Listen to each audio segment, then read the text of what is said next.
Hey everyone, so in this video, I'm going to show you how to clean your Rheem water softener. So I just have the smallest version one here, and this is what it looks like.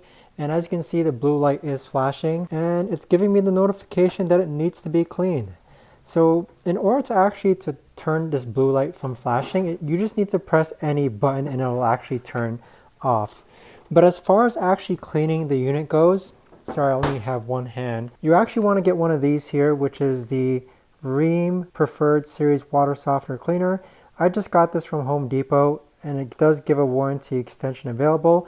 So with one of these bottles, what you're going to do is that you're going to pour it into this lid over here. So you just pop this open and then pour the entire bottle of the Rheem water softener and then click on recharge. So that right there is the easiest and best way that I know of to actually go ahead and clean the Rheem water softener.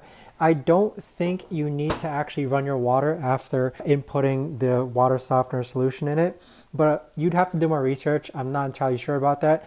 What I've just been doing is every time this blue light starts flashing and I get the clean notification, I just buy one of these bottles, again, pour it straight into here and then click on recharge. And once I click on recharge, the clean notification goes away and the blinking blue light also goes away as well.